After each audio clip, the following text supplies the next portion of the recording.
Hello everyone, welcome to ओकुल India के सबसे अफोर्डेबल लर्निंग प्लेटफॉर्म में आप सभी लोगों का एक बार फिर से बहुत बहुत स्वागत है। और जैसा कि आप लोगों को पता है कि अब हम लोग इंडियन एक्सप्रेस की जो एक्सप्लेन्ड सीरीज़ है उसको हम लोगों ने स्टार्ट किया है और उसमें जो कुछ इंपॉर्टेंट टॉपिक्स आते हैं या कुछ इंपॉर्टेंट इश्यूज़ आते हैं जो हमारे एग्ज़ाम से रिलेटेड, उनके बारे में हम लोग डिस्कशन करते हैं। तो आज की सीरीज़ में हम लोग दो टॉपिक की बात करेंगे, एक है ई रूपी और एक दूसरा है that is sovereign taxation in India. तो इन दोनों के बारे में हम लोग देखेंगे कि ये चीज़ें क्या होती हैं। तो मैं आप सभी लोगों से रिक्वेस्ट करूंगा कि आप लोग जो है चैनल को जल्द से जल्द सब्सक्राइब कर लें अगर आप लोगों ने नहीं किया है तो। और अगर आप लोग पहले से हमारे सब्सक्राइबर हैं तो बहुत अच्छी बात है। हमारा सपोर्ट करने के लिए, हमें प्यार देने के लिए बहुत बहुत धन्यवाद आप सभी लोगों का। आप लोग ज़्यादा से ज़्यादा वीडियोस को लाइक कीजिए, ज़्यादा से ज़्यादा शेयर कीजिए अपने फ्रेंड्स, अपने कलीग्स के साथ, ताकि सभी लोगों को इन जो हमारे वीडियोस हैं उनसे फ़ायदा मिल सके। तो चलिए स्टार्ट करते हैं अपना आज का डिस्कशन।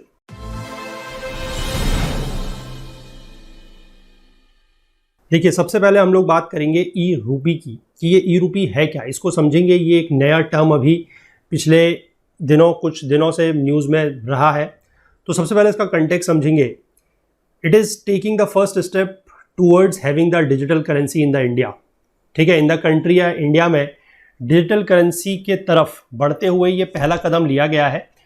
और इसी के तहत प्राइम मिनिस्टर नरेंद्र मोदी ने एक electronic voucher based digital payment system launch किया है, दैट इज ई रूपी।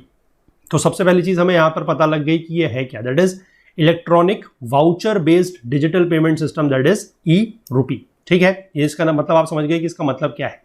अब ये पर्सन स्पेसिफिक और पर्पस स्पेसिफिक होगा। इसका मतलब क्या है भी हम आगे देखते हैं।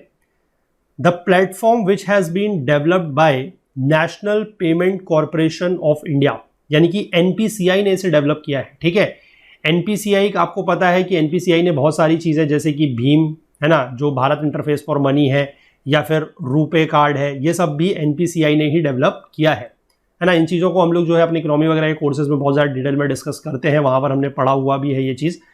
तो ये एनपीसीआई ने बनाया है, लेकिन अकेले नहीं बनाया है। ध्यान रखेंगे, डिपार्टमेंट ऑफ फाइनेंशियल सर्विसेज के साथ ministry of health and family welfare and national health authority, इन सबके साथ मिलके बनाया है। और ये एक पर्सन स्पेसिफिक और पर्पस स्पेसिफिक पेमेंट सिस्टम होगा। तो पर्सन स्पेसिफिक मतलब क्या है और पर्पस स्पेसिफिक क्या है? इसका मतलब ये है कि किसी भी एक व्यक्ति जिसके लिए ये वाउचर अवेलेबल होगा सिर्फ वही यूज कर सकता है, पहली चीज। और दूसरी चीज कि जिस पर्पस के लिए उसको दिया जाएगा उसी पर्पस के लिए वो इसको यूज कर सकता है। आई होप आप समझ पाए इसको कि इसका मतलब क्या है। अभी जैसे जैसे आगे बढ़ेंगे थोड़ा सा आपको चीजें जो है और क्लियर होती जाएंगी। तो पर्सन स्पेसिफिक और पर्पस स्पेसिफिक ये पेमेंट सिस्टम रहेगा। किसने डेवलप किया है? एनपीसीआई ने, department of financial services, ministry of health and family welfare and the national health authority, इन सब ने मिलकर इसको डेवलप किया है। अब अगला बात ये होती है कि यूपीआई जो है, ये ई रूपी जो है, ये काम कैसे करेगा, है ना।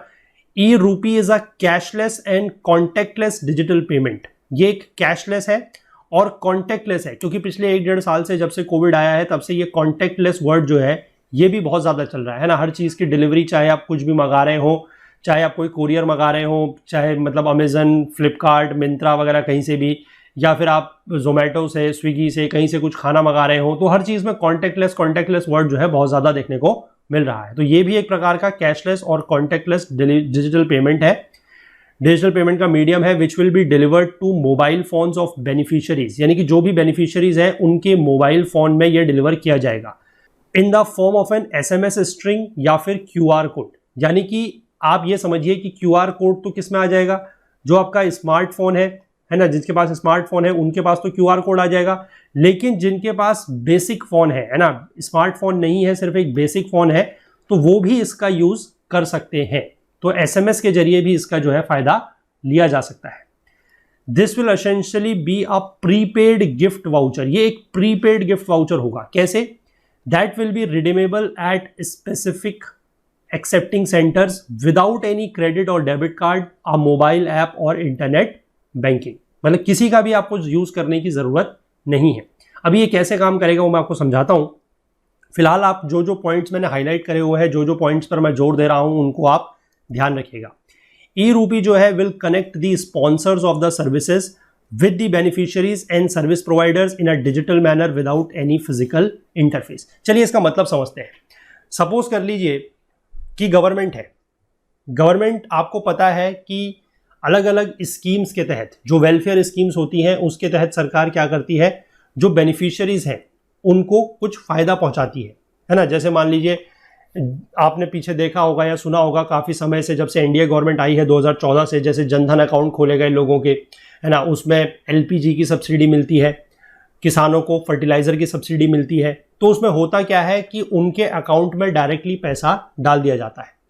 अब ये भी एक तरीके से ठीक है, लेकिन उसके लिए पहली बात क्या है कि अगर उनके अकाउंट में पैसा डाला है तो पैसा निकालने के लिए उन्हें क्या करना पड़ेगा, मतलब पैसे का वो यूज़ कैसे करेंगे, वो या तो बैंक में जाके उस पैसे को निकालेंगे, या फिर अगर उनके पास रुपए कार्ड वगैरह है तो वो उसको एटीएम वगैरह में जाके यूज़ करेंगे। तो कॉन्टैक्टलेस तो नहीं हुआ, है ना, क्योंकि यहाँ पर क्या बोला गया है, कैशलेस भी है और कॉन्टैक्टलेस भी है।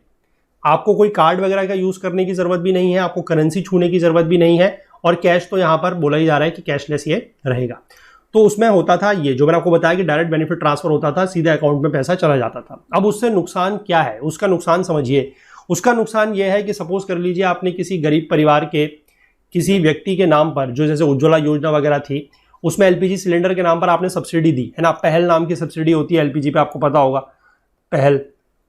तो वो सब्सिडी अगर दी गई तो मान लीजिए कि वो जिस अकाउंट में पैसा आया है, अब वो उसको प्रॉपर यूज़ ना करे, है ना, वो उसको काम की चीज़ों में ना लगाए। हो सकता है कि अगर घर में कोई पुरुष है जो अल्कोहलिज्म वगैरह में है, एडिक्टेड है, तो वो उसमें पैसे बर्बाद कर सकता है। तो एक तरीके से हो क्या रहा है, सरकार जो वेलफेयर स्कीम्स के अंतर्गत या इस तरीके की सब्सिडीज में पैसा दे रही है, वो ये चाहती है कि गरीबों का उससे कल्याण हो, बल्कि वो ये नहीं चाहती कि गरीब परिवार में अगर बच्चे हैं, छोटे महिला है, उनके कल्याण को छोड़ते हुए, उनके कल्याण को नज़रअंदाज करते हुए जो पुरुष है वो क्या कर ले, उस पैसे से शराब वगैरह पी ले और जुएबाजी वगैरह करे, है ना। तो सरकार ऐसा नहीं चाहती। ऑब्वियस सी बात है, पैसे देने का मतलब ये नहीं है कि आप उसको किसी भी चीज़ में यूज़ करें। तो यहाँ पर क्या होगा, अब यहाँ पर होगा ये कि अगर मान लीजिए हम एलपीजी की सब्सिडी वाला केस लेते हैं, ठीक है, तो इसमें होगा क्या कि सरकार जो एलपीजी की सब्सिडी है, जो सब्सिडी का पैसा आता है, वो डायरेक्ट आपके अकाउंट में नहीं आएगा। अब उसमें होगा क्या कि सरकार आपके नाम पर एक ये ई रूपी का जो वाउचर है ये जनरेट करेगी, सरकार करेगी आपके नाम पर जनरेट। अभी कैसे करेगी, कौन करेगा उसको, वो फिलहाल हम ये आगे समझेंगे, लेकिन आप मेरा एक बेसिक पॉइंट समझिए। सरकार उसको क्या करेगी, एक ई रूपी के अंतर्गत एक वाउचर जनरेट करेगी। उस वाउचर को दिया जाएगा इस पर्टिकुलर व्यक्ति को, एक पर्टिकुलर व्यक्ति के लिए, ठीक है। तो यहां पर आप वो दो वर्ड का मतलब समझ गए होंगे, पर्सन स्पेसिफिक और पर्पस स्पेसिफिक। पर्सन स्पेसिफिक मतलब जिसको दिया जा रहा है सिर्फ उसी के लिए है, कोई और इसको यूज नहीं कर सकता। और दूसरी चीज पर्पस स्पेसिफिक मतलब कि जैसे एलपीजी की सिलेंडर सब्सिडी वगैरह का पैसा है तो वो इसको मिलेगा, ठीक है। आगे जाके उसको भी और भी समझेंगे हम कि आगे किस किस तरीके की स्कीम्स के लिए इसको यूज किया जा सकता है। मतलब ये तो मैंने आपको एक ब्रॉड एग्जांपल बताया सब्सिडी वाला, है ना। तो ये चीज आप समझ गए। अब इसके बाद इसमें होगा क्या, इसमें ये देखिए कि इसको इशू कैसे किया जाएगा। जैसे मैंने बताया कि सरकार इसको इशू कर रही है, तो सरकार कैसे इशू करेगी। ये सिस्टम एनपीसीआई ने अपने यूपीआई प्लेटफॉर्म पर बनाया है, that is unified payment interface, and has onboarded banks that will be the issuing entities. तो इसको इशू तो करेंगे जो बैंक्स हैं वो, इसमें कुछ प्राइवेट बैंक्स भी हैं, कुछ पब्लिक सेक्टर बैंक्स भी हैं, ठीक है। उनकी लिस्ट मैंने यहाँ पर इंक्लूड नहीं की है क्योंकि अभी अराउंड 7-8 बैंक के आसपास है जिनका नाम ऑफिशियल वेबसाइट में दिया हुआ है एनपीसीआई की। लेकिन आगे आने वाले समय में इस तरीके की जो इन्फॉर्मेशन होती है वो डायनेमिकली चेंज होती है। हो सकता है कि आप 1 साल बाद एग्जाम दें, तब तक उसमें 1-2 बैंक और जुड़ जाए, है ना, तो फिर आपका जो पुराना याद किया हुआ है वो गड़बड़ हो जाएगा। और इस तरीके की डायनेमिक चेंजिंग इन्फॉर्मेशन यूपीएससी पूछता भी नहीं है, तो आपको बिल्कुल परेशान होने की जरूरत नहीं है, ठीक है। जो ऐसे क्वेश्चन है जिनका गलत होने की चांसेस नहीं है, जिनके ऑप्शन गलत होने की चांसेस नहीं है, यूपीएससी उन्हीं चीज़ों पर फोकस करेगा। जो डायनेमिक चेंजिंग इंफॉर्मेशन है, जो डायनेमिक चेंजिंग पार्ट होता है, वो उसको यूपीएससी कभी भी कंसिडर नहीं करता। तो ये चीज़ का ध्यान रखिएगा। इसमें बैंक्स जो है they will be the issuing entities. अब इसमें क्या है कि जो भी कॉर्पोरेट या government agency will have to approach the partner bank. पहली बात तो यहां से आपको एक चीज और क्लियर हुई कि सिर्फ और सिर्फ सरकार इसका यूज नहीं कर सकती, सिर्फ और सिर्फ सरकार ही इसका यूज नहीं करेगी, बल्कि कोई कॉर्पोरेट मतलब मान लीजिए कोई कंपनी है ना, किसी कंपनी, कोई प्राइवेट कंपनी है, वो अपने एम्प्लॉयज को कुछ बेनिफिट देना चाहती है ना, किसी भी तरीके का कोई हॉलीडे वाउचर देना चाहती है या किसी भी तरीके का शॉपिंग कोई वाउचर देना चाहती है तो पहले क्या होता है, मतलब अभी तक क्या होता है कि उसको एक फिजिकल फॉर्म में, है ना, फिजिकल फॉर्म में मतलब एक इस तरीके का टुकड़ा होगा जिसमें लिखा रहेगा कि जैसे मान लीजिए आपको कहीं का भी हो, जैसे आपको किसी भी चीज़ का हो सकता है ना। अब जैसे मैं आपको क्या एग्जाम्पल का नाम दूं, सपोज कर लीजिए आपको अमेजन का वाउचर मिल जाता है ना, आपको अमेजन का वाउचर मिल जाता है। सपोज कर लीजिए आपकी कंपनी आपको अमेजन का वाउचर दे देती है, सपोज कर लीजिए दिवाली का बोनस देना है या दिवाली का कोई गिफ्ट देना है तो कंपनी आपको 2,500 रुपए का अमेजन का कोई वाउचर दे देती है। तो जनरली क्या होता है कि वो आपको ऐसे मिलेगा। लेकिन अब यहां पर क्या हो रहा है, और या फिर अगर आप ये कहिए कि आपको अगर फिजिकली ये पेपर के रूप में नहीं भी मिल रहा है, अगर ये चीज की आपको ऑनलाइन इमेज भी मिल रही है, उसमें कोई कोड वगैरह लिखा है, बट वो ट्रांसफरेबल है, वो आप किसी को भी दे सकते हैं तो वो उसको यूज कर सकता है। ये आपके नाम के साथ लिंक नहीं है कि इस कूपन को या इस वाउचर को सिर्फ आप ही यूज करेंगे। लेकिन अब यहां पर क्या हो रहा है, पर्सन स्पेसिफिक बना दिया गया है। पर्सन स्पेसिफिक मतलब कि अगर कंपनी को इस तरीके का आपके लिए कोई वाउचर देना है तो वो क्या करेगी, वो अपने जो भी ये पार्टनर बैंक्स हैं, जो 7-8 बैंक है पब्लिक सेक्टर प्राइवेट सेक्टर के मिला के, उनमें जाएगी, है ना, और उसमें वो क्या करेगी, यहां पर देख लीजिए लिखा है प्राइवेट और पब्लिक सेक्टर दोनों ही प्रकार के बैंक्स हैं, with the details of the specific persons and the purpose for which the payments have to be made. और वो क्या करेगी, वो बैंक के पास जाके कोई भी कंपनी जो है वो बैंक को ये बताएगी कि हमें इस पर्सन के नाम पर 2,500 रुपए का अमेजन के वाउचर एक चाहिए, तो उसके नाम पर वो अमेजन का वाउचर मिल जाएगा। अब उससे होगा क्या कि आपके पास एक एसएमएस आएगा या क्यूआर कोड आएगा। अब आप उस एसएमएस या क्यूआर कोड के थ्रू जाके अमेजन से सामान खरीद सकते हैं और वहां पर आप उस कूपन को रिडीम कर सकते हैं। तो वहां पर आपका क्या होगा कि आपका जो बेनिफिशियरी है, मतलब जो बेनिफिशियरी होंगे वो आइडेंटिफाई किए जाएंगे मोबाइल नंबर के थ्रू। इसका मतलब क्या है कि आपका मोबाइल नंबर सरकार ने एंटर किया होगा, मतलब ये आपकी जो कंपनी है उसने एंटर किया होगा, तो वो सिर्फ आपके मोबाइल नंबर पर ही रिडीम होगा, उसे कोई और रिडीम नहीं कर सकता। और आप उससे सिर्फ अमेजन में 2,500 की शॉपिंग ही कर सकते हैं, क्योंकि वो पर्पस स्पेसिफिक भी है। तो पर्सन स्पेसिफिक भी है और पर्पस स्पेसिफिक भी है, मतलब जिस काम के लिए जो आपको देना चाह रहा है उसका यूज वही होगा, है ना। तो वही बात हो गई कि सरकार आपको जिस चीज के लिए पैसा देना चाह रही है, जो बेनिफिट आपको देना चाह रही है, आप उसी बेनिफिट के लिए, उसी फायदे के लिए उस पैसे का यूज करेंगे और इधर उधर अपनी मर्जी से जहां चाहे उस पैसे का यूज नहीं कर सकते। यही चीज में लिखी है, and a voucher allocated by a bank to the service provider in the name of a given person would only be delivered to that person. सिर्फ उसी पर्सन के लिए है। ये वही बात हो गई, दिस इज पर्सन स्पेसिफिक। ये पर्सन स्पेसिफिक वाली बात हो गई, है ना, कि उसी पर्सन को मिल सकता है और वो उसको किसी और को नहीं दे सकता, कोई दूसरा व्यक्ति उसको रिडीम नहीं कर पाएगा। अब इसके बाद यह है कि यूज केसेस ऑफ ई रूपी क्या हो सकते हैं, कि इसको कहां कहां पर यूज किया जा सकता है। सरकार के अनुसार, सरकार ने यह बोला कि ई रूपी जो है is expected to ensure a leak proof delivery of welfare services. जो वेलफेयर सर्विसेज के नाम पर, जो कल्याणकारी योजनाओं के नाम पर सरकार पैसा देती है, वो कहीं ना कहीं थोड़ा बहुत इधर उधर लीक हो जाता है, मतलब जितना बेनिफिशियरीज को प्रॉपर मिलना चाहिए उतना नहीं मिलता है। तो इसको यूज किया जाएगा delivering services under schemes meant for providing drugs and nutritional support, जैसे कि mother and child welfare schemes में लगाया जाएगा इस पैसे को, टीबी रेडिकेशन प्रोग्राम्स, या फिर drugs and diagnostics under Ayushman Bharat, प्रधानमंत्री जन आरोग्य योजना, फर्टिलाइजर सब्सिडी, इन सब चीज के लिए। अब इसमें क्या है, जैसे मान लीजिए आप एग्जांपल ले लीजिए कि आयुष्मान भारत के जो ये है पीएम जय, दैट इज प्रधानमंत्री जन आरोग्य योजना, इसमें क्या है कि मान लीजिए आपको सरकार दे रही है कि आप किसी भी हॉस्पिटल में जाके 10,000 रुपए तक का या 1 लाख रुपए तक का आप क्या कर सकते हैं कि फ्री में इलाज करवा सकते हैं, अगर आपके पास ये फैसिलिटी है, अगर आप इसके अंतर्गत बेनिफिशियरी हैं तो। मैं एग्जांपल बता रहा हूं, ठीक है, एग्जैक्ट वैल्यू पे मत जाइएगा, एक केस बता रहा हूं कि क्या इसमें कैसे यूज किया जाएगा। तो उसके तहत क्या होगा कि सरकार आपके नाम पर एक ऐसा ई वाउचर जनरेट करके आपको दे देगी।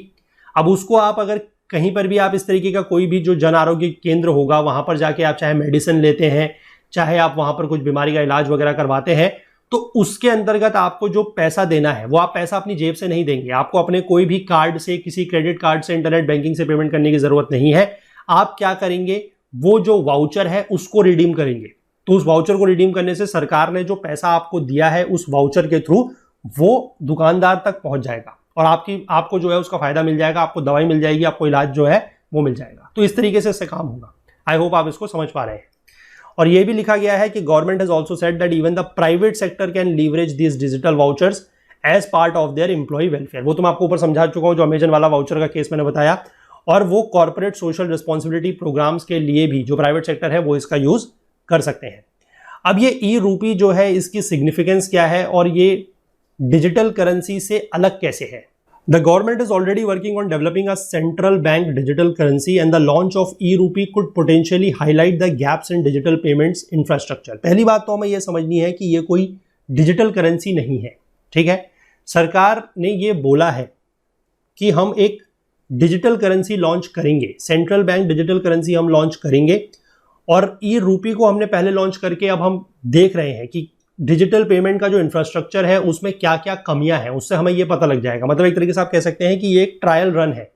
ये पहला स्टेप, इसीलिए सबसे पहली लाइन लिखी गई थी कि डिजिटल पेमेंट की तरफ या डिजिटल पेमेंट सिस्टम की तरफ ये एक पहला स्टेप है, क्योंकि इससे क्या होगा कि हमें पता लग जाएगा कि हमारे डिजिटल पेमेंट इंफ्रास्ट्रक्चर में क्या कमियां हैं, क्या हमें कमियां दूर करने की ज़रूरत है।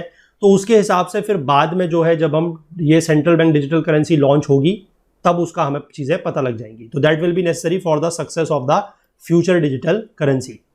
इनफैक्ट ई रूपी जो है that is still backed by the existing Indian rupee. इसके बैकिंग में इंडियन रूपी ही होगा। मतलब ये एक तरीके से आप कह सकते हैं कि जो इसकी डिनोमिनेशन होगी या जो इसका एसेट है, अंडरलाइंग एसेट जो है वो क्या है, वो रूपी है, ठीक है। And specificity of its purposes makes it different to a virtual currency. और इसका जो स्पेसिफिक होना है, किसी पर्पस के लिए स्पेसिफिक होना है, मतलब जो पर्पस स्पेसिफिक वाली बात मैंने आपको बताई, वो इसको वर्चुअल करेंसी से अलग बनाती है। And put it closer to a voucher based payment system. जैसे आप अभी की भी अगर बात करें, आपको अमेजन का अगर कोई वाउचर मिलता है, चाहे आप उसको खुद रिडीम करें या आपके घर वाले रिडीम करें या आप अपने किसी फ्रेंड को दे दें, लेकिन वो है तो पर्पस स्पेसिफिक, है ना। उससे आप सिर्फ अमेजन का अगर वाउचर है तो अमेजन में ही शॉपिंग कर सकते हैं। सिमिलरली अगर आपको किसी शॉपिंग मॉल का कोई कूपन मिला है या आपको कहीं रेस्टोरेंट का कोई कूपन मिला है, आपको किसी जो ये होते हैं मल्टीप्लेक्स होते हैं, थिएटर होते हैं, वहां पर जाके कोई मूवी देखने का कोई कूपन मिला है, तो आप उसको सिर्फ वहीं पर रिडीम कर सकते हैं। तो वो पर्पस स्पेसिफिक तो है, लेकिन इसको अब पर्पस स्पेसिफिक और पर्सन स्पेसिफिक दोनों बना दिया गया है। आई होप क्लियर है। और यही इसको जो है वर्चुअल करेंसी से, वर्चुअल करेंसी या क्रिप्टो करेंसी आप कह लीजिए, उससे अलग बनाता है। आई होप क्लियर है। अब यहां पर एक सवाल यह आ रहा है कि सरकार के क्या प्लान है सेंट्रल बैंक डिजिटल करेंसी को लेकर, क्योंकि इसको लेकर ये बहुत बार बात कर चुके हैं। रिजर्व बैंक ऑफ इंडिया ने रिसेंटली ये बोला है कि वो काम कर रहे हैं, इस तरफ को काम कर रहे हैं। एक फेज्ड इंप्लीमेंटेशन स्ट्रेटेजी रहेगी for the central bank digital currency या फिर सीबीडीसी, जिसको शॉर्ट में बोला जा रहा है। मतलब फेज रूप में, यानी कि एक बार में नहीं होगा, धीमे धीमे फेज बाय फेज करेंगे। और इसको हम जो है ये पहला स्टेप हम कह सकते हैं टुवर्ड्स द डिजिटल इकोनॉमी या डिजिटल करेंसी। डिजिटल करेंसी कहेंगे, डिजिटल इकोनॉमी तो नहीं कहेंगे, क्योंकि डिजिटल इकोनॉमी तो जो हम सारा ये इंटरनेट बैंकिंग वगैरह यूज कर रहे हैं, ये सब डिजिटल इकोनॉमी है। Digital currency is issued by the central bank that generally take on a digital form of a nation's existing fiat currency such as the rupee. अब ये डिजिटल करेंसी है क्या, या फिर आप कहिए कि सेंट्रल बैंक डिजिटल करेंसी क्या है? ये एक ऐसी डिजिटल करेंसी है जो कि सेंट्रल बैंक के द्वारा इशूड की जाएगी, that generally take on a digital form of the nation's existing fiat currency such as rupee. अब ये आप समझ सकते हैं कि इसीलिए ये मैंने बताया कि वर्चुअल करेंसी या क्रिप्टो करेंसी से अलग है। क्रिप्टो करेंसी के बैकिंग में कोई चीज नहीं है, क्रिप्टो करेंसी का कोई ऐसा बेस नहीं है कि जैसे मान लीजिए बिटकॉइन है तो बिटकॉइन के पीछे डॉलर की बैकिंग है, या इथीरियम है तो उसके पीछे आपके पाउंड की बैकिंग है। ऐसा नहीं है, वहां पर कोई पीछे बैकिंग नहीं है। यहां पर क्या बोला है कि सिर्फ और सिर्फ हम क्या कर रहे हैं कि जो एग्जिस्टिंग फिएट करेंसी है, फिएट करेंसी क्या होती है या लीगल टेंडर क्या होता है, होप ये आपको पता होगा, है ना। तो एग्जिस्टिंग फिएट करेंसी जो है वो रूपी है, उसी को ये क्या कर रहे हैं, डिजिटल फॉर्म में कन्वर्ट कर रहे हैं। ये उसी का डिजिटल फॉर्म है, बस, और कुछ नहीं है। और इन द पास्ट आपने सुना भी होगा कि जो आरबीआई के गवर्नर है शक्तिकांता दास, उन्होंने कंसर्न्स जताए थे ओवर क्रिप्टो करेंसीज, है ना। और लेकिन अब उनका जो मूड है, मतलब उस समय वो लोग कहते थे कि डिजिटल करेंसी जो है अच्छी नहीं है और ये सब चीजें हैं, लेकिन अब उनका जो मूड है वो थोड़ा सा बदल गया है और अब वो सेंट्रल बैंक डिजिटल करेंसी की बात कर रहे हैं।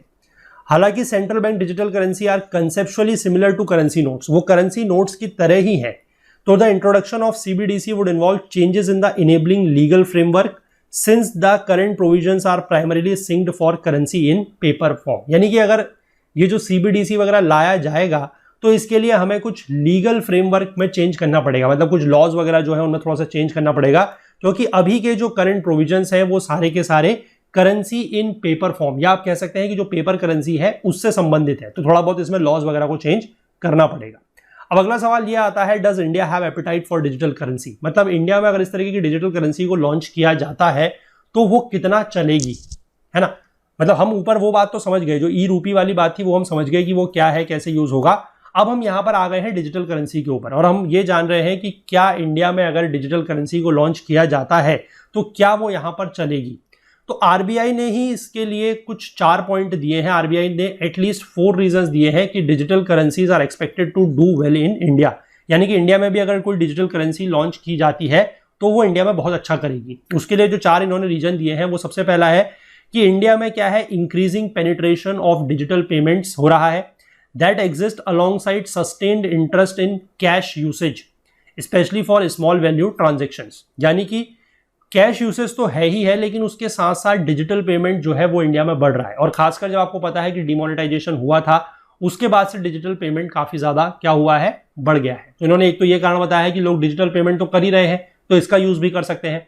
फिर दूसरी बात ये बोली है कि इंडिया में high currency to GDP ratio है। करेंसी मतलब जो कैश इन सर्कुलेशन है, अगर पूरा का पूरा जीडीपी के अकॉर्डिंग या जीडीपी के कंपैरिजन में अगर हम करेंसी निकालें या कैश रेशियो निकालें, कैश इन सर्कुलेशन का रेशियो निकालें, तो वो बहुत ज्यादा है। तो उसको भी हम थोड़ा बहुत जो है इस तरीके से कम कर सकते हैं, क्योंकि अगर कैश का रेशियो ज्यादा होगा या मार्केट में अगर ज्यादा कैश घूम रहा है तो फिर उससे करप्शन वगैरह के चांसेस जो है वो बहुत ज्यादा बढ़ सकते हैं। इसके बाद कुछ प्राइवेट वर्चुअल करेंसी जैसे कि बिटकॉइन, इथीरियम, ये फैल रही है ना, ये स्प्रेड हो रही है। May be yet another reason why CBDCs become important from the point of view of the central bank. तो वो ये चाहते हैं कि लोग इस तरीके के करेंसीज में अपना पैसा जो है वो बर्बाद ना करें, क्योंकि उनको पता है कि कभी ना कभी हो सकता है कि ये करेंसीज फेल हो जाएं। और सबसे बड़ी बात ये है कि अगर ये करेंसीज फेल होती हैं इन केस, तो इसके लिए कोई पीछे लीगल बैकिंग नहीं है। मतलब अगर मान लीजिए अगर रुपये में कुछ गड़बड़ी होती है तो आप आरबीआई को जाके पकड़ सकते हैं, है ना, आरबीआई से आप चीजें कर सकते हैं। लेकिन अगर बिटकॉइन में कुछ घपला होता है तो आप किसको जाके पकड़ेंगे, कोई लीगल फ्रेमवर्क तो है ही नहीं, है ना।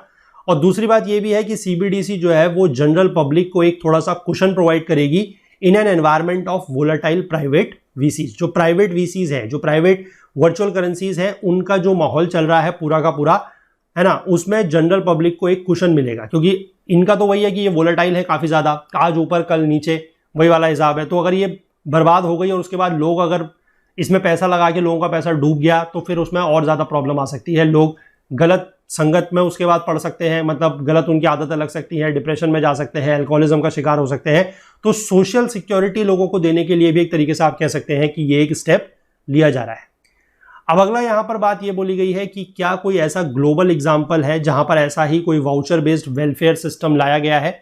तो इसके लिए बोला गया है US यानी कि यूनाइटेड स्टेट्स या अमेरिका में इस तरीके के एजुकेशन वाउचर का सिस्टम है या फिर स्कूल वाउचर का सिस्टम है। वहां पर क्या है कि ये एक certificate of government funding for student selected for the state funded education to create a targeted delivery system. मतलब कि अगर मान लीजिए किसी सरकारी फंडेड एजुकेशन इंस्टीट्यूशन में, मतलब सरकार जिसमें पैसा दे रही है, वहां पर अगर सरकार किसी बच्चे को कोई स्कॉलरशिप वगैरह देना चाहती है तो सरकार क्या करेगी, उसको डायरेक्टली पैसा नहीं देगी और उसके बैंक में पैसा जमा नहीं करेगी, बल्कि क्या करेगी कि उसके नाम पर इस तरीके का कोई वाउचर बना देगी। तो वाउचर बनने से क्या होगा कि बच्चे के पास वो SMS या वो QR कोड होगा, जब वो अपने स्कूल की फीस जमा करने जाएगा तो वहां पर वो QR कोड रिडीम कर सकता है। तो मतलब वही बात हो गई कि जिस बच्चे के लिए है वही उसको यूज करेगा, पर्सन स्पेसिफिक, और जिस पर्पस के लिए है कि स्कूल में उसको स्कॉलरशिप दी जा रही है तो उसी पर्पस के लिए वो उसको यूज करेगा, तो पर्पस स्पेसिफिक भी ये हो गया। तो इस तरीके की चीज जो है वो US वगैरह में चल रही है। इसमें क्या होता है, they are essentially subsidies given directly to parents of students for the specific purpose of educating their children. वही बात है कि पेरेंट्स ऑफ स्टूडेंट के जो पेरेंट है उनको ये पैसा दिया जाता है सब्सिडी के फॉर्म में, ताकि वो अपने बच्चों को पढ़ा सके। अब अगर मान लीजिए कि डायरेक्ट बेनिफिट ट्रांसफर वाला केस यहाँ पर होता और गवर्नमेंट जो थी वहां की, अगर वो बच्चों के पेरेंट्स के अकाउंट में, जो उनका बैंक अकाउंट है, अगर उसमें डायरेक्ट पैसा डाल देती तो उससे वो बच्चों को पढ़ाते या नहीं पढ़ाते ये कैसे पता लगता, है ना। ये तो पता नहीं लग सकता। हो सकता है कि कोई माँ बाप ऐसे हों जो उसको किसी और पर्पस के लिए यूज कर लें, तो वो फिर अच्छी बात नहीं है ना। तो यहां पर वही बात है कि जो फायदा बच्चे को मिलना चाहिए था उसका वो फायदा उसको वहां पर मिलेगा, क्योंकि वो पेरेंट्स भी उसको किसी और तरीके से रिडीम कर ही नहीं सकते, कोई ऑप्शन नहीं है उनके पास। अब USA के साथ साथ इस तरीके के जो स्कूल वाउचर सिस्टम है वो और कंट्रीज में भी, जैसे कोलंबिया, चिली, स्वीडन, हांगकांग, इस तरह की कंट्रीज में भी ये आ चुका है पहले से। तो इंडिया में भी इसको लाने की बात की जा रही है ई रूपी के फॉर्म में। अब ये देखते हैं कि कितना जल्दी ये चीज़ें सब स्टार्ट होती हैं। लॉन्च तो हो चुका है, अब ये कैसे होगा पूरा का पूरा, इसके बाद इसमें क्या क्या लोगों को फ़ायदा होता है, कितना फ़ायदा देखने को मिलता है, ये सब चीज़ें अभी आगे आने वाले समय में धीमे धीमे पता लग जाएंगी। तो ये थी हमारी जो आज का पहला टॉपिक था, that is about the E rupee, जो एक electronic voucher based digital payment system था। अब हम दूसरे टॉपिक की तरफ बढ़ेंगे, वो है सॉवरन राइट टू टैक्सेशन। ये बहुत आसान है, बहुत छोटा सा है। इसका कंटेक्स्ट क्या है, देखिए 7 years after coming to power, यानी कि सत्ता में आने के 7 साल के बाद जो बीजेपी लेड गवर्नमेंट है उसने रिसेंटली डिसाइड किया है कि वो रेट्रोस्पेक्टिव टैक्सेशन का जो अमेंडमेंट था, किसमें, इनकम टैक्स एक्ट में, जो कि 2012 में लॉन्च किया गया था। उस समय के जो फाइनेंस मिनिस्टर यानी कि वित्त मंत्री थे यूपीए की सरकार में, कौन थे, प्रणब मुखर्जी, उन्होंने इसको इंट्रोड्यूस किया था। तो बीजेपी की सरकार ने ये डिसाइड किया है कि इसको क्या किया जाएगा, विड्रॉ किया जाएगा, मतलब खत्म किया जाएगा। और इसको खत्म बेसिकली राज्यसभा लोकसभा में पास ये हो चुका है। रेट्रोस्पेक्टिव टैक्सेशन का मतलब क्या है, रेट्रोस्पेक्टिव टैक्सेशन का मतलब है taxation on any early dated transaction. ठीक है, बस इतना आप समझ लीजिए, आपको इससे बात समझ में आ जाएगी। सपोज कर लीजिए आज की डेट में अगर आप कोई भी ट्रांजैक्शन कर रहे हैं और उस पर अगर आपको टैक्स नहीं देना है, मतलब अभी के हिसाब से जो भी लॉज वगैरह हैं, आईटी एक्ट के जो भी प्रोविजंस हैं, उसके हिसाब से आप कोई ट्रांजैक्शन कर रहे हैं, आपको उसके ऊपर लॉज, मतलब उसके ऊपर टैक्स नहीं देना है। जैसे एग्जांपल के तौर पर मान लें ए और बी दो लोग हैं, ये दोनों के दोनों क्या है, फ्रेंड्स हैं, ठीक है, दोस्त हैं। ए अगर मान लीजिए बी को 1000 रुपए देता है, मान लीजिए, ठीक है, 1000 रुपए उसने दे दिए, बैंक अकाउंट से ट्रांसफर कर दिए, बात खत्म हो गई। तो इसमें आपको कोई टैक्स पड़ेगा आज की कंडीशन के हिसाब से, नहीं पड़ेगा। लेकिन मान लीजिए आज से 5 साल के बाद 2025 में या 2026 में मान लीजिए कि सरकार ये कहती है कि इस तरीके का जो भी टैक्सेशन होगा, मतलब जो भी ट्रांजैक्शन होगा, कि आपके अकाउंट से अगर 500 रुपए से ज्यादा निकले हैं किसी भी एक बंदे को देने के लिए, किसी भी एक पर्सन को देने के लिए, तो आपको उसके ऊपर 0.5% टैक्स देना पड़ेगा। सपोज कर लीजिए अगर इस तरह की चीज हो जाती है तो फिर क्या हो जाएगा कि ये, और उसमें भी ये बोला जाएगा कि ये लागू होता है 2000 सन से, कि ऐसा जो प्रोविजन है वो 2000 सन से होगा, कि 2000 सन से अभी तक जितने लोगों ने भी अपने बैंक अकाउंट से किसी भी दूसरे पर्सन को, इंडिविजुअल को या किसी को भी 500 रुपए से ज्यादा का ट्रांजैक्शन किया है, उसके ऊपर 0.5% का टैक्स लगेगा। अगर सरकार ऐसा बोल देती है तो ये क्या होगा, this is a retrospective taxation, मतलब taxation on any early dated transaction. कोई भी पुराना ट्रांजैक्शन है जिसके ऊपर आज की डेट में अगर टैक्स लगाया जा रहा है तो वो हो जाएगा रेट्रोस्पेक्टिव टैक्सेशन। तो सरकार ने इसको क्या करा है, हटाने की बात की है। अब इसके बाद ये बोला गया है कि सॉवरन राइट टू टैक्सेशन क्या है। इंडिया में सॉवरन राइट किसके पास है टैक्स लगाने का। इंडिया में कॉन्स्टिट्यूशन जो है वो आपको राइट देता है, किसको राइट देता है, सरकार को।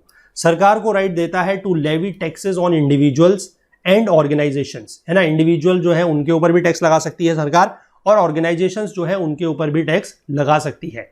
But it makes it clear that no one has the right to levy और charge taxes except by the authority of law. लेकिन किसी के पास भी कोई भी टैक्स लगाने का या कोई भी टैक्स वसूल करने का अधिकार या राइट नहीं है जब तक उसके पास लॉ से कोई अथॉरिटी ना हो। इसका मतलब कि any tax being charged has to be backed by a law passed by the legislature और पार्लियामेंट। मतलब कोई भी ऐसा टैक्स नहीं लिया जा सकता जिसको लेकर पार्लियामेंट में या लेजिस्लेचर, मतलब आप कह लीजिए स्टेट लेजिस्लेचर में कोई भी लॉ पास नहीं हुआ है। बिना लॉ पास किए कोई भी टैक्स नहीं लिया जा सकता। पहली चीज तो ये हो गई, बहुत क्लियर, इसको समझिएगा।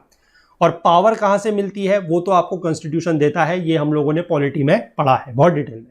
अब एक डॉक्यूमेंट है किसका, मोस्पी का, that is Ministry of Statistics and Programme Implementation. ये क्या बोलता है, इसकी वेबसाइट एक डेफिनेशन देती है टैक्स की, कि टैक्सेशन क्या है। It is a pecuniary burden laid upon individuals और property owners to support the government a payment exacted by legislative authority. पहली बात तो ये वर्ड क्या है, पिक्यूनरी। पिक्यूनरी मतलब रिलेटिंग टू मनी या मॉनेटरी टर्म्स, मतलब ये आपके ऊपर पैसे का भार है। बर्डन मतलब भार, पैसे के रूप में आपसे ये, आपके ऊपर ये भार दिया जा रहा है। इंडिविजुअल्स के ऊपर दिया जा सकता है, जो कोई प्रॉपर्टी ओनर्स हैं उनके ऊपर दिया जा सकता है, कि वो सरकार को मदद करें और वो पेमेंट कितना होगा जो किसी भी लेजिस्लेटिव अथॉरिटी के द्वारा एग्जैक्ट किया गया होगा। एग्जैक्ट करना मतलब कि जितना लेजिस्लेटिव अथॉरिटी में डिफाइन किया गया होगा उतना ही लिया जाएगा। जिस समय कोई लॉ वगैरह पास हुआ होगा तो उसमें लिखा जाएगा कि इतना टैक्स है, इतना टैक्स है, तो उसी हिसाब से टैक्स लिया जाएगा, उससे अलावा टैक्स नहीं लिया जा सकता।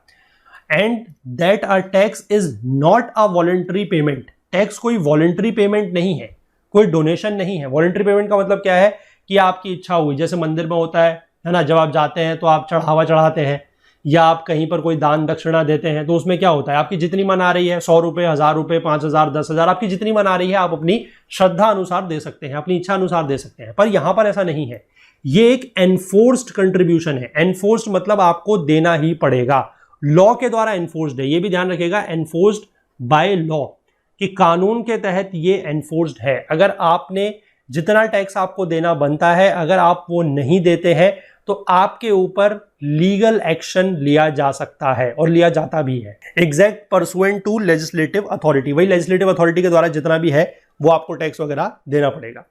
अब इंडिया में जो टैक्सेस हैं वो 3 टायर सिस्टम के अंतर्गत आते हैं, जिसमें एक सेंट्रल लेवल है, एक स्टेट लेवल है और बाकी लोकल गवर्नमेंट जो है, म्युनिसिपैलिटीज या पंचायत वगैरह, उनके पास भी अथॉरिटी है टैक्स जमा करने की या टैक्स लगाने की, टैक्स वसूलने की। और जो 7th शेड्यूल है, जो हमारे कॉन्स्टिट्यूशन की 7th शेड्यूल है, 12 शेड्यूल है हमारे पास कॉन्स्टिट्यूशन में टोटल, है ना। शेड्यूल मतलब अनुसूची। तो जो 7वीं अनुसूची है जो बेसिकली डिवीजन ऑफ पावर्स बताती है ना। डिवीजन ऑफ पावर्स मतलब जिसमें आपको पता है कि 3 लिस्ट है, union list, state list, concurrent list. उसमें यह बताया गया है, सब्जेक्ट्स दिए गए हैं कि किन सब्जेक्ट्स के ऊपर लॉ बना सकता है यूनियन यानी कि पार्लियामेंट, किन सब्जेक्ट्स के ऊपर लॉ बना सकता है स्टेट यानी कि जो स्टेट की लेजिस्लेटिव असेंबली है, और कंकरेंट मतलब जिसमें दोनों बना सकता है। और अगर डिस्प्यूट का कोई केस बनता है तो फिर सेंट्रल की जो पावर्स हैं वो ओवरराइडिंग होंगी, मतलब उसके पास ज्यादा पावर्स होंगी। तो ये बोलता है 7th शेड्यूल। अब इसमें क्या है कि 7th शेड्यूल का जो कॉन्स्टिट्यूशन का जो 7th शेड्यूल है उसमें टैक्सेशन के अलग अलग हेड्स हैं यूनियन में और स्टेट में। मतलब उसमें दिया गया है कि यूनियन किन मुद्दों के ऊपर टैक्स लगा सकता है या किन चीजों के ऊपर टैक्स लगा सकता है, और स्टेट किन सब्जेक्ट्स के ऊपर टैक्स लगा सकता है। ये तो बात ठीक है। इंपॉर्टेंट बात यह है कि there is no separate head under the concurrent list. Concurrent list के अंतर्गत टैक्सेशन को लेकर कोई भी सेपरेट हेड नहीं है। इसका मतलब union and the states have no concurrent power of taxation, यानी कि यूनियन और स्टेट के पास कोई कंकरेंट पावर नहीं है। मतलब कोई ऐसी चीज नहीं है जिसके ऊपर स्टेट भी टैक्स लगा सकता है, यूनियन भी लगा सकता है, ऐसा नहीं है। वो बिल्कुल सेपरेट किया गया है कि इन मैटर्स के ऊपर सिर्फ यूनियन टैक्स लगा सकता है और इन मैटर्स के ऊपर सिर्फ स्टेट टैक्स लगा सकता है। ये चीजें हमने हालांकि अपने इकोनॉमी वाले कोर्स में डिटेल में पढ़ी है। अब यहां पर देखिए, इस तरीके की वीडियोस में मैं आपको हर चीज डिटेल में नहीं बता सकता, ये मेरी भी लिमिटेशन है और ये आप भी समझ सकते हैं कि नहीं हो सकता है एक छोटे से इस तरीके की वीडियो में, क्योंकि तभी ये चीज बोली जाती है कि कभी भी आप अगर यूपीएससी की प्रिपरेशन कर रहे हैं तो आपको करंट अफेयर्स तब पढ़ना चाहिए या करंट अफेयर्स आपको तब समझ में आएगा जब आपका बेसिक्स स्ट्रांग होगा, आपके जो कोर सब्जेक्ट है वो स्ट्रांग है। स्पेसिफिकली अगर मैं बात करूं कि जो करंट अफेयर्स है वो आपके उसके लिए आपको 2 सब्जेक्ट तो बहुत अच्छे से पता होने चाहिए, एक है पॉलिटी और दूसरा है इकोनॉमी। अगर ये 2 सब्जेक्ट्स आपको नहीं पता है तो फिर चीजें जो है समझने में दिक्कत हो सकती है। तो पॉलिटी का कोर्स भी हमारे पास है, हमारे पास इकोनॉमी का कोर्स भी है। आप लोग अगर एनरोल किए हुए हैं तो वहां से पढ़ रहे होंगे, आप लोगों को पता लग रहा होगा कि किस तरीके से हमने चीज़ें कवर की है। अगर नहीं किया हुआ है तो आप नीचे डिस्क्रिप्शन में जो हमारी वेबसाइट का लिंक दिया हुआ है उसके थ्रू जाके भी आप लोग कोर्सेज ट्राई कर सकते हैं, एनरोल कर सकते हैं। बहुत ही अफोर्डेबल रेट्स में वो कोर्स आप लोगों के लिए दिए गए हैं, वहाँ पर अवेलेबल कराए गए हैं और आपको उनसे जो है फ़ायदा ज़रूर मिलेगा। तो यहाँ पर ये जो है आज का discussion about these 2 topics of E rupee और सॉवरेन टैक्सेशन जो है वो कंप्लीट होता है। अब ये 2 क्वेश्चन आप लोगों के लिए एज यूजुअल, एक क्वेश्चन हर एक टॉपिक से लिया गया है। तो consider the following statements regarding e rupee. E rupee जो अभी न्यूज़ में चल रहा है उसको लेकर कुछ पॉइंट्स दिए गए हैं, स्टेटमेंट दिए गए हैं। पहला है कि ये एक सेंट्रल डिजिटल करेंसी जो है उसका फॉर्म है, सेंट्रल बैंक डिजिटल करेंसी का एक फॉर्म है। इसकी इशुइंग एंटिटी आरबीआई है, that is reserve bank of India है। यह डेवलप किया गया है national Payment Corporation of India, ministry of finance, ministry of health and family welfare और नेशनल हेल्थ अथॉरिटी द्वारा, और इसको रिडीम किया जा सकता है स्पेसिफिक एक्सेप्टिंग सेंटर्स पर ही। तो इसको लेकर आपको अपना सही जवाब बताना है। पहला क्वेश्चन ये पहले वाले टॉपिक से रिलेटेड है। और इसके बाद एक दूसरा टॉपिक है, यहाँ पर कुछ टैक्सेस के नाम दिए गए हैं, जैसे countervailing duty, central sales tax, central excise duty, state का वैट, स्टेट का जो वैट लगता है पेट्रोल और डीजल के ऊपर, और लॉटरी के ऊपर जो टैक्सेस लगते हैं वो।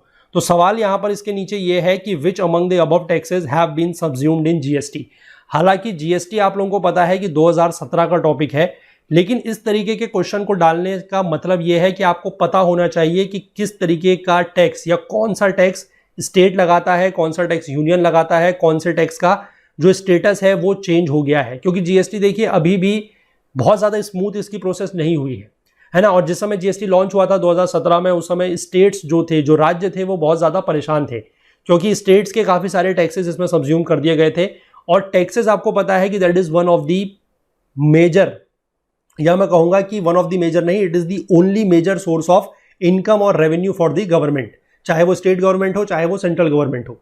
अब स्टेट गवर्नमेंट के पास अगर पैसा आएगा ही नहीं तो फिर वो अपनी जो भी स्कीम्स वगैरह है उसको चलाएंगे कैसे।